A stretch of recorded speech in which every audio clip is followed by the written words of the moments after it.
I wasn't going to record, and when I started recording, it was already too late.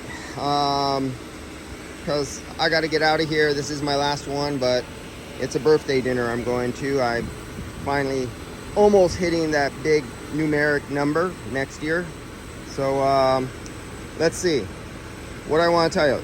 Constantly hitting 400, 420, and it was cycling the clutch off and on its high pressure disconnect when I first started it up. For almost 10 minutes, it was constantly cycling the clutch. And this is the one that came in with no refrigerant in it. It's had an evaporator in the past, an expansion valve, a new dryer. This was done back in 21. That's when I did it. You see that there? This is not my sticker. These are the kind of one of the stickers that I use. Somebody else did this a long time ago. I recharged it on 21. It's back here on 2024, and that was the one where I found the valve all smashed. This will focus on it, all crushed and smashed and over tightened. So constantly, and I tried to start up my iPad to save the waveform for you guys so I can download it to the Facebook group and so you can see the history, but that didn't happen in time. So it started cooling down because the fluid thermal fan clutch was just barely spinning. So within like 30 seconds, so not even 60 seconds, it went up over 270 PSI. And the thermal fan switch kicked on the relay that kicks on the electric fan. But you can see the electric fan is only like 1/2 of the condenser.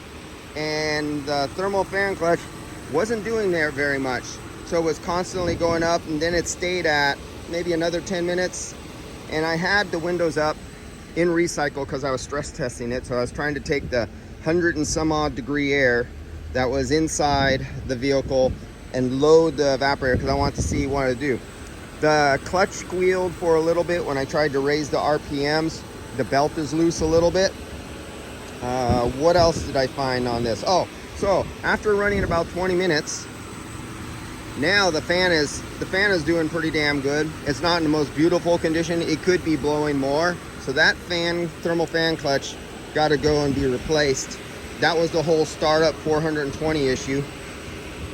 It is, I believe, 80 degrees inside, and we are 57 degrees coming out of the dash, which isn't the greatest. And I expected better. And because that was only like a 33 or 34 degree delta split over the evaporator. Now what you see right here is I did crimp off the heater hose. If you look right there, you can see it crimped off right there. There we go. So I thought, well, maybe there's some heater bleed by. Remember these doors, the foam on the edge wears out and you get holes in it and the air bleeds by. So I thought, you know, maybe some of that heater core, but that made no difference. That's something you may want to always do to see if your temperature goes down. Block off the heater, temperature goes down, you got something going on in the hot water coolant system. So now, after all this time, we're down to 260 PSI and 31 PSI on the low side, and we got 57 degrees coming out of the dash. Not the greatest performance, but that needs to get changed. And if we change that thermal fan clutch, I'll probably see this thing floating somewhere down about 210, 220 at this temperature right now. What is this temperature right now? I think we're 80 degrees, but it will be in the low 2s. And this might even go all the way down. I don't know if we could take it all the way down to 175, and then the switch opens up, disengages the relay that shuts off the fan. And as long as the thermal fan clutch is really, really good, this may never go back up to 270 PSI because the liquid thermal fan clutch will work so good and flow so much air that it never gets high enough pressure to kick in the fan. It all depends on different year, make, model vehicles and your ambient conditions. I'll see you guys later.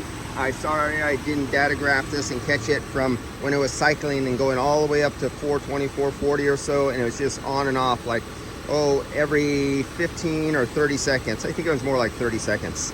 And then it gradually went down to nothing as the thermal, that was the thermal fan.